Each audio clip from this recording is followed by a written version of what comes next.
बिस्मिल्लाहिर्रहमानिर्रहीम। अल्लाहुम्मा सल्लि अला मुहम्मदिन अब्दिका व रसूलिक व सल्लि अलल मुमिनीन वल मुमिनात वल मुस्लिमीन वल मुस्लिमात।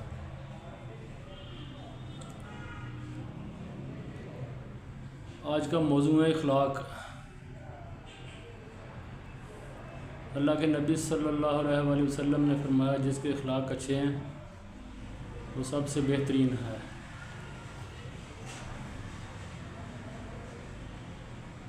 और हमें देखना ये है क्या हमारे इखलाक अच्छे हैं। कि जैसे आजकल बड़ा शोर मचा हुआ है ना कि तालीम तालीम तालीम, ये तालीम तो नहीं कोई कि एक बंदा जो है ना वो पढ़ के अच्छा खासा गस्टेड अफसर बन के आता है और आके बड़ी कुर्सी के ऊपर बैठ जाता है और उससे बात करने की तमीज़ नहीं है। उससे ये अंदाज़ा नहीं कि मैं कहाँ बैठा हूँ और मुझे यहाँ किस लिए बिठाया गया। तो क्या उसने तालीम हासिल की? अगर वो तालीम हासिल करता ना तो फिर उसका रवैया और होता, लेकिन ऐसा नहीं है। क्यों नहीं है? क्योंकि उस बंदे की माँ ने या उसके बाप ने उसकी तरबियत नहीं की। तरबियत का सबसे बड़ा अमल दखल है। अकबर बादशाह मुग़लों में सबसे कम पढ़ा लिखा था। अव्वल तो सुनने में आता है कि वो पढ़ा नहीं था, पर अगर वो पढ़ा भी था ना तो वो बहुत कम पढ़ा था।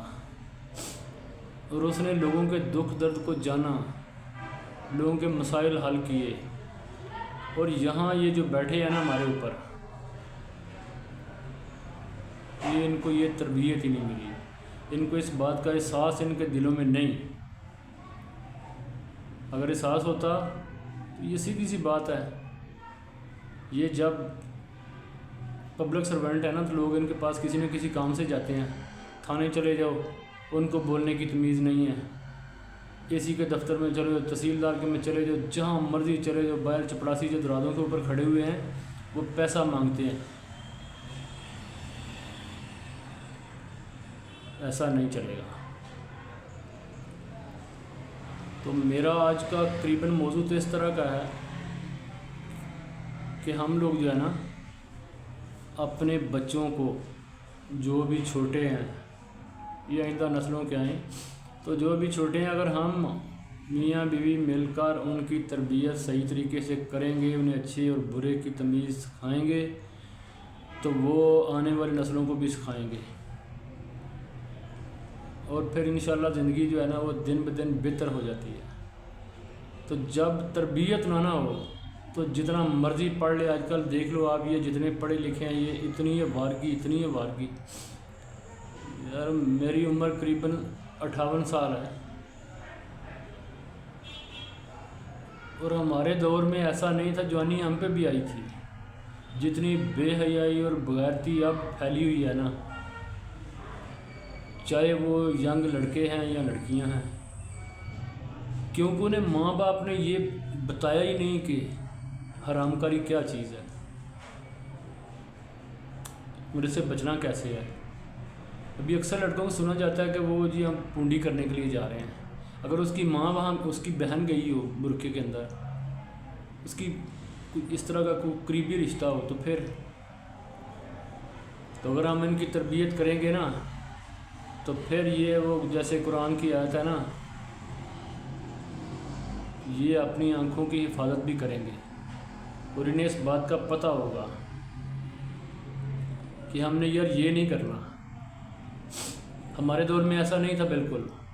और हमसे पहले तो वो यकीनन पहली बात की तस्दीक हो जाती है जो मैं अभी करने वाला हूँ, जो मैंने देखा है कि अगर हम जब छोटे थे अगर ऐसा माहौल था तो उससे पहले तो जारी बात है 100% ही और होगा। यानी उस टाइम इतना कोई लड़कियों के पीछे कोई किसी का कोई इस तरह का चक्कर ही नहीं था, ना किसी को कभी वो ख्याल आया था। शायद कहीं कोई हज़ारों में या लाखों में कोई एक आध ऐसा मामला, ऐसा नहीं था। لیکن وہ لوگ ان پڑھ تھے. ہماری فیملی بہت بڑی، ہم 3 پردادوں کی اولاد ہیں، تو میرا خیال میں 600-700-800 یا 1000 کے قریب فرد بنتے ہیں. تو ہمارے جو بڑے تھے نا، ان میں میرا باپ اردو پڑھ لیتا تھا، لکھ نہیں سکتے تھے. ایک ہمارے چچا تھے، ابو کے چچا کے بیٹے تھے، وہ پڑھ لیتے تھے. اور 2 چاچے اور ہیں، ایک اور پردادا سے. باقی سب ان پڑھ تھے اس وقت. وہ کم از کم وہ 18-20 بھائی تھے، ان کی بیویاں بھی، وہ بھی. لیکن ان میں سے کسی نے بھی نا کوئی ایسی ذلت نہیں کی، کوئی اس طرح کا نہیں. بولتے یار سارے لوگ ان پڑھ تھے. یہ نہیں کہ میرے ہی، میں اپنوں کی بات کر رہا ہوں، پورے گاؤں میں ایسا تھا. پورے پاکستان میں زیادہ لوگ ان پڑھ تھے. اور ان پڑھ لوگوں نے اس ملک کے ڈالر کو اپنی جگہ پہ کھڑے رکھا. معیشت بہتر رہی. نہ وہ دودھ میں پانی ڈالتے تھے، نہ وہ کسی اور چیز میں ملاوٹ کرتے تھے. ابھی کیا ہم کر رہے ہیں؟ یہ کیسی تعلیم ہے یار؟ اگر اس طرح کی تعلیم ہے کہ تعلیم حاصل کر کے، یعنی کہ وہ بندہ 12-14 سال 16 سال جو پڑھتا ہے، وہ اسلامیات تو پڑھتا جاتا ہے نا ساتھ ساتھ، تو اس میں کہیں نہ کہیں تو اس کو مسائل پڑھنے کو بھی دینی ملتے ہیں. اس نے یہ کہیں نہیں پڑھا ان 12-14-16 سالوں میں کہ حرام سے بچنا چاہیے. حرام تو آنے والی نسلوں کو لے جاتا ہے. لیکن نہیں، ان کے تو وہ آتے ہی دفتروں میں آنے کے ساتھ اسی سودے بازی کے لیے آتے ہیں.